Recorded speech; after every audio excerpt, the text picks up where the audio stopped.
All right, welcome back. We're talking about the awards, the prestigious CAF awards, having an interesting discussion right here in the studio. But trust us, if anything comes, we will be giving it to you. Lee, before we go to other things, you said something interesting. I feel a lot of people should listen to it. You said CAF has always found ways to surprise us. Yes. But if Riyadh doesn't get it, you'll really be surprised. I'll be very surprised, really, because... but you won't be too disappointed. I won't be too disappointed because I was disappointed when and if it's money, you won't be disappointed? Money, I'll be shocked. I'll be shocked as well. I'll be shocked because... Inside the money wants. Yes, because the only thing money brings to the table presently is that he's the most expensive African player. I think it was paid, they bought him for about £35 million or thereabout. Apart from that, there's nothing else. He's been scoring goals for Liverpool, I think about 6 or 9 goals in as many games. So what else do we have for Mane? They qualify for the African Cup of Nations. What else? If you look at Aubameyang has been in very, very good form. He's scoring for, Dortmund. But apart from his goals, they didn't win anything. They didn't win anything special. Riyad Mahrez, looking at what he achieved with Leicester last season, And the role he played. The role he played. He's one of the key players. And then he's won the BBC African Footballer of the Year. He's the PFA, Player of the Year in England. So what else? I don't understand why you won't give the award to Riyad Mahrez. And apart from that, sentimentally, North Africans are actually expecting this award this year. Because the last time a North African won this was in 1998, and that was Mustafa Hadji. So when most of us were thinking it was going to be JJ Okocha, and he came up with a bicycle kick, or was it a scissors kick, and then he took the award. So for that sentiment, and then a lot of North Africans also praying and expecting, and with what Mahrez had actually done. Although he's dropped in form this season, we know he's dropped in form, but he's dropped in form this season. It's not because he's actually not good enough, but because after Team Leicester having problems. Yes, getting to that height last season, he even expected himself that they were going to do that spectacular, and doing that, he wanted to move, moves, money dangling in his ear. His head got turned? Yes, so that's gotten into him, and I think he just wants his move. He's not been playing at his full potential. But Riyad Mahrez, for me, was the best player for me on the African continent. You said Pierre-Emerick Aubameyang. If he doesn't get it, will you be surprised? No, I won't be. I think Riyad has a good shot. Riyad Mahrez has a good shot at it. And I'll pick something from what he said, based on the fact that Mahrez hasn't had a very decent season. Which gives the advantage from that standpoint to Pierre-Emerick Aubameyang. If I'm not mistaken, I think he has about 28 goals in 31 matches. That's excellent record, for a striker. When it comes to goals per game ratio, I think it's the highest in Germany as we speak. So that in itself gives him a good chance. I remember even the last one he won, which is the defending champion of the Footballer of the Year in Africa, is the fact that he won it based on the goals he scored, because Gabon didn't do too well at the Nations Cup, and his club didn't even win the Bundesliga in itself as well. So really, it's been about goals for Aubameyang, and that's what has given him relevance across Europe and in Africa itself. That's what might make him get it, in your view. Yes. But for me, if we look at it from that standpoint, because FIFA are really we are just getting into their head right now, thinking for them. If you look at it from that standpoint, last year when Aubameyang won the award, his other contestants, the Ghanaian boy, I think it's Pedi Pele's son, and then Yaya Toure. The other two contestants actually, they didn't do anything special. Apart from their performance at the Nations Cup. And that was just it. But Yaya Toure was coming off winning. No, that was supposed to be 2015. That's supposed to be. Well, guys, I think we'll continue with this. So don't let's do their job for them. Okay. We're keeping our watch, and we're waiting. We're waiting to give you the news, and we'll see how it goes from there. But let's leave Africa for a while. We'll come back if we have anything to tell you. But for now, there's really nothing to talk about. Well, let's go to South America and talk about Chapeco and say, talking about the power of sports, they've been able to get back to life after that tragedy. And what we hear is that the Brazilian club will sign up to 20 players for the new season, and are reserving shirt numbers for the 2 survivors in hope that they can play again. 2 of the players survived that tragic incident, and now they'll be signing 20 players. And you also hear some of the superstars say, look, I'll come play for Chapeco and say for free. Tell me that you need players. This just shows the power of sports. I mean, it was a tragic incident, and some people are saying maybe these guys will not even be thinking about football for the next 3-4 years. But guess what? After 3 or 4 months, you know, they're signing players. I think I'm excited that they've really shaken off the entire, fiasco, and they are ready to get back into action now. The players they're going to get now will not be of the same quality of what they used to have. But then when they bring in players, I think they are thinking of giving them some sort of, I don't know, maybe they won't go on relegation for a while now, because they are bringing in. We're waiting for the Brazilian FA to tell us, to ratify that. Yes. So apart from that, players that have been coming out to say they want to play for them, Ronaldinho, Gujohnson wants to play because of Ronaldinho as well. Ronaldinho is past his best anyway. He's not really, he's just going there, to just maybe, make some cash for them, publicity for Chapecoense. But it's all good they are getting back, on time, and we'll be very excited to see the team playing again. I mean, for the fans, I don't know, will they be able to enjoy the football? This will definitely leave a bitter taste in your mouth, but it shows that the club just wants to, put this behind them as fast as they can. They have to. They have to. It reminds me of the Munich incident. Manchester United also suffered, similar fate. Yeah, similar fate, and they were able to bounce back from it. The Busby Babes, they were called back then.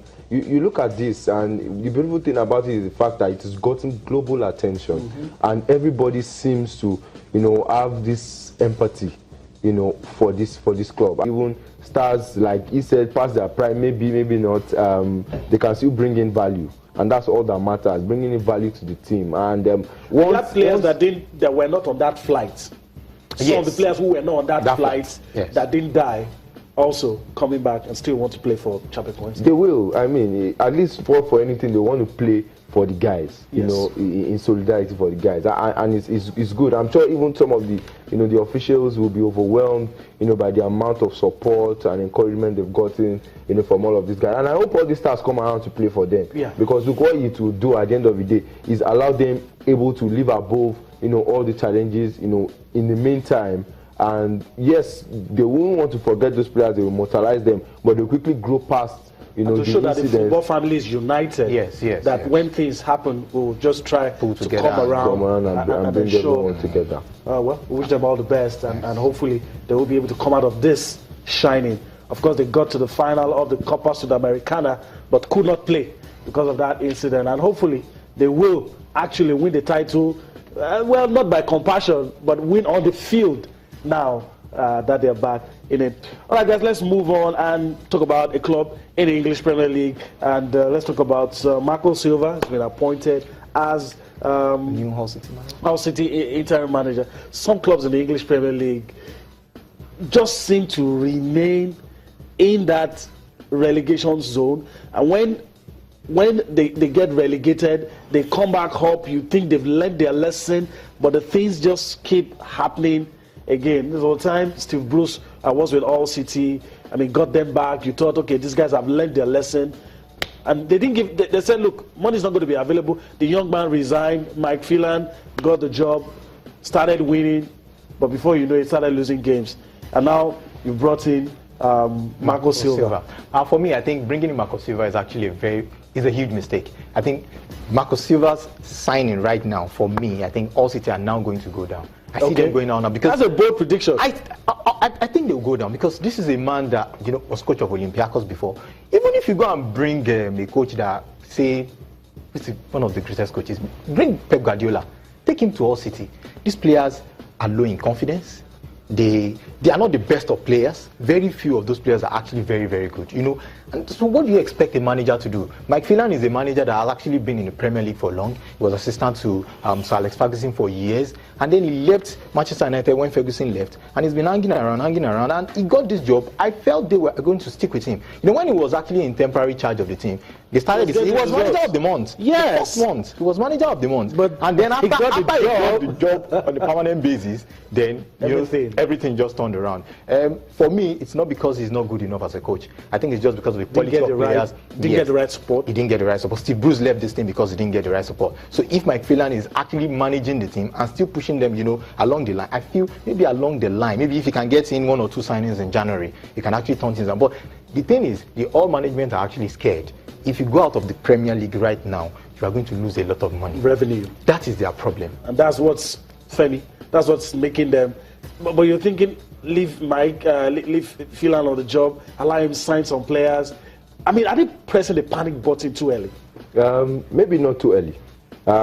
Because we mentioned the big box. It's actually going to really roll in next season, you know, when the new deal kicks off. But really, I slightly differ, you know, in Nee's assertion, because I feel, you know, perhaps a change in aura in the dressing room might be what all City need at this point, at the moment. Because if you can't find motivation from anywhere, I think getting motivation, you know, from a coach, you know, who I think is decent enough. He's just 39 years of age. You know, he has a very decent CV. I remember in Olympiacos, he led them to what is still an European record of 17 straight wins, you know, in local front. And I, of course, remember the victory against Arsenal. I think they had to rub that in, you know, in the Champions League. So he hasn't done badly for himself, you know, as a manager. Sporting Lisbon too, he led them, you know, to a trophy, I think, in about 6 years drought. You know, when he went there in 2014, since 2008, there, but they hadn't won anything, and led them, you know, to the Superliga. So, for me, I think it's not a bad choice. It's not a bad choice for. It won't be as bold to say they are going down. I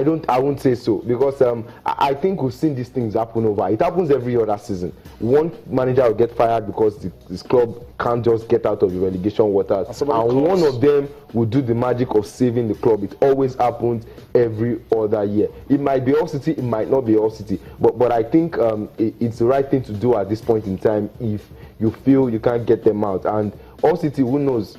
Today they are struggling. They could be Leicester City tomorrow and be in the top. But before I go to Lee, because I know Lee has 1 or 2 things to say, obviously doesn't agree with you. Yeah, but if Silva comes in and doesn't get the players, you think he can still keep the club up there with the players in this current All City squad? Getting the players from where? That's the big question. This is the January transfer window. The season is already halfway done.